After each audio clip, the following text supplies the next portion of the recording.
second sugya in chat. So sugya number one, how did David get into this? To teach each of us a lesson. To teach each of us Slachet or Yosef. Sugya number two is Sanhedrin of Zayin Amid Aleph. And here the Gemara is a little more explicit about what actually happened, how David got into the situation. So the Gemara, Zayin Amid Aleph.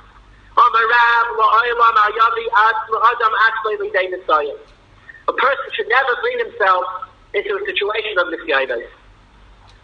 David Melech yisroel,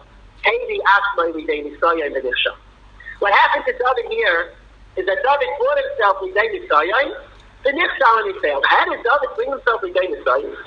So the Gemara gives us some background to this whole pattern. So David said to Hashem, Rebbeinu Shalom, B'fnei ma'oimrim, Elokei Avraham, Elokei Yitzchak, Elokei Yaakov. Why is when we say Elokei Avraham, Elokei Yitzchak, Elokei Yaakov? Ve'ein oimrim, Elokei David. Yeah? The kindness. So they explained it wasn't that he needed the publicity for the next election. Shah was that the Raglei HaMarkava, there's Madrega, you have 4 Raglei HaMarkava, David is one of them.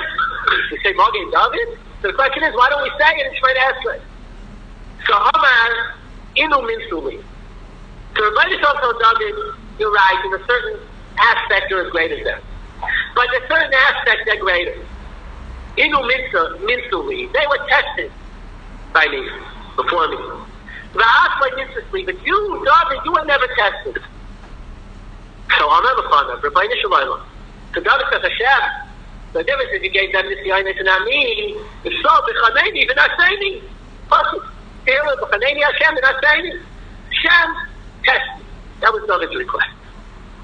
Omar, Hashem said, Min Salach, I'll test you. Now, I'm doing something extra for you. So is it who? Why has that given? They were not told beforehand that they're going to be tested. You're even being forewarned you'll be tested. Let's see how it happens. So the Gemara goes on, brings our topic. V'yishalech al Gad beis haMelech, v'yarisha l'cheses me'al Agad, v'yishatedes ma'araniyai, v'sheva hava kachaifa reisha chutekofa. V'sheva was shampooing her hair. And when she was doing it, she was doing it like in Fanua. She had a basket covering her, and she was shampooing her hair under that. Also, Satan hit me like it's a pirta. The Satan came along and caused that a bird should fly by that window. Pasak Beivira. That's not clear. Who shot the arrow? Was it David who shot the arrow? Was somebody else shot the arrow? But somebody shot an arrow at this bird. And this Pasak Lechalsa. And it broke. This arrow hit the basket. Cracked open this basket. It gloried Bakadje. And that caused David to see Bathsheba. Miyad Yishlach David by Yidresh Leisha by Yom HaLoizes Bathsheba by Saliyam Eishes Uri Achiti, etc. So that's the Gemara. What happened? David told the Rebbeinu Shalom, give me an assignment. Test me. And David, as the Mepharshim explained, that was a concerning guy from him. To ask to be tested, which is something it's awesome. It's awesome to bring yourself to the play. But David said he wanted to bring himself to the Messiah. That's answer number 2. How did David get into the situation? How did he get into the mess? He was tested by the Rebbeinu Shalom, or the Rebbeinu Shalom gives him the Messiah. It's considered a person, he gave him a hard Messiah. And the Mepharshim explained that when David saw Bathsheba, he saw in her his true shidduch. Like they say in Bashar, so the Gemara says here in Zayin, that this was his Bashar, and he saw it. And he saw that Mashiach had to come from her, and Shlomo HaMelech did come from her. And he saw all of this, and this was his test. It's a wait where he won't have the patience to wait. And this was David's failure. Here is L'olam al Yavai Asmai Lidei Nesayan, that a person is not permitted to bring himself Lidei Nesayan. And actually, it's a little shver.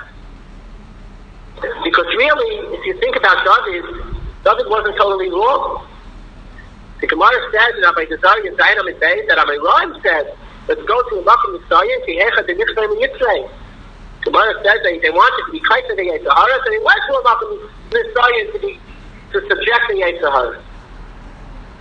So the Chazon explains in Emunah B'Tachin in the 4th parak that Avada is a good thing. If a person's in the Sayim and he withstands in the Sayim, it's a good thing. It builds up a person's Midah. It builds up a person's Yirah Shamayim. But it's not worth taking the chance. He compares it to a business deal where you can make a little money or you can lose everything. To Dovid, it was not worth it. To make this little game of being under the Messiah and take a chance on losing everything, that, it wasn't worth it. The Gemara by this Dovid, they had to explain, they had no choice, they had to go somewhere. So since they were going anyway, a person comes in the Messiah, you should use it to Allah for your sake.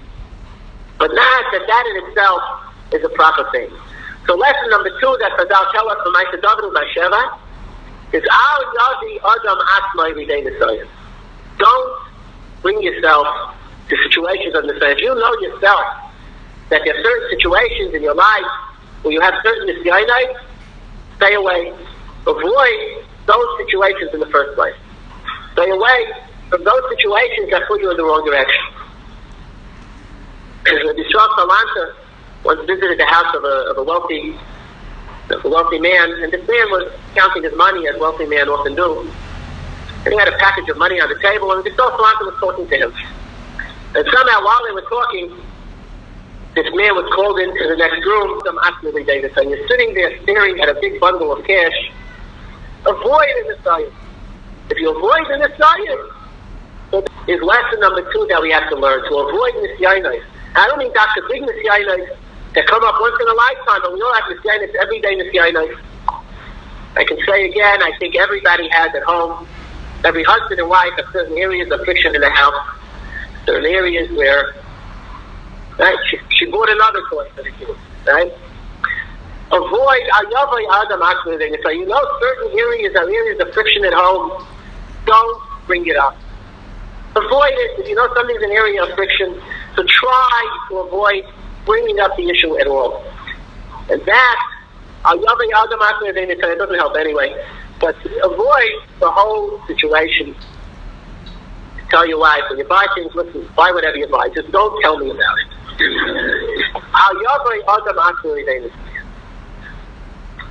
Now these are the 2 lessons we learned from here. Number 1, a person should never give up on tshuva. Number 2, there's one halachic question that disturbed me with this Chazal. We all know that the mitzvah l'sne'iver l'sitei michshel. L'chayla, more than a Muslim, if you go to somebody else and you put wine in front of a Nazir, so you're able to say, so if you're a Nazir and you walk into a bar, so is there no listening even on yourself? It's more than a Muslim. It should be an Issar. It should be an Issar to put yourself in a position to say, even like it's in yourself. But it's possible, and this is a clear, interesting halachic clear.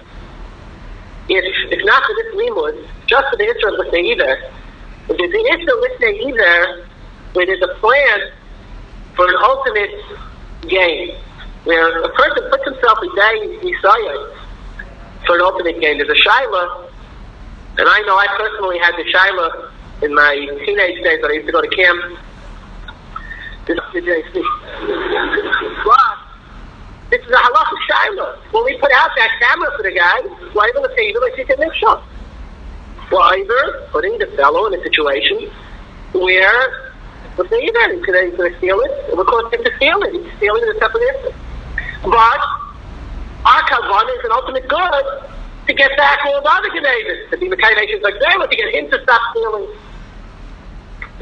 So this Shaila I found in a slightly different form, the 3-day Aish, okay, Gimel Siman Samach Aleph.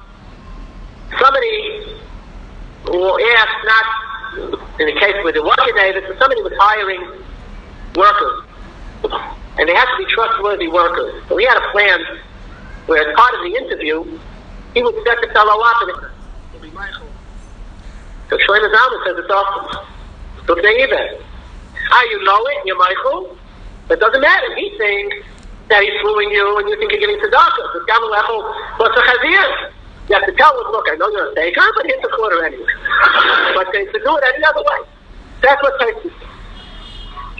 So, from Yaakov Shapiro from Bayswater told me he had an interesting shayla.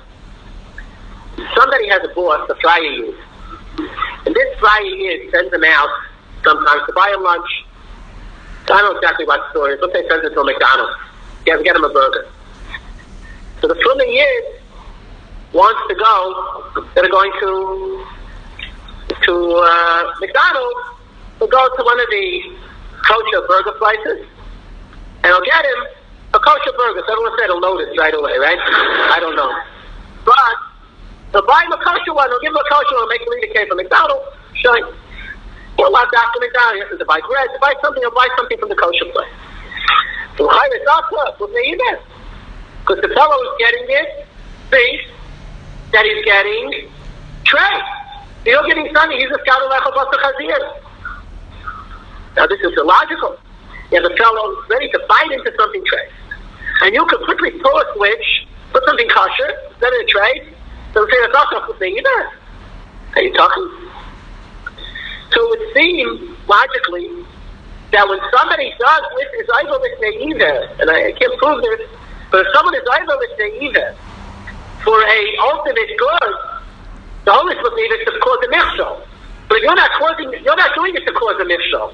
You're causing it that through this possible michshol. But it would be better than what it would otherwise be, that there's no intimacy either. That's what it would seem. In the case of the 3-day age, there was no other ultimate good. There they were testing an employee. So there was no immediate plan for any ultimate good. In our case, in camp, we were testing him because there's a hope for an ultimate good. He'll stop stealing. He'll be the kind of nation that's like, really, we caught the guy. Not only he stole stuff that we knew was stolen, but people thought they lost things, and he stole those too. And we were able to return them. So whereas for the ultimate good, there it would seem that this volition either falls out, and that would answer how David had a haMelech to bring himself into Messiah, and although there was a hope that there would be, although he put himself into Messiah, I'm not 100% sure, maybe he tried to say either a person on himself, but being that his plan was to get to this improvement by it, to get improved by it somehow, to Rule, because I'll tell us how the other Messiah, he held that was Muslim.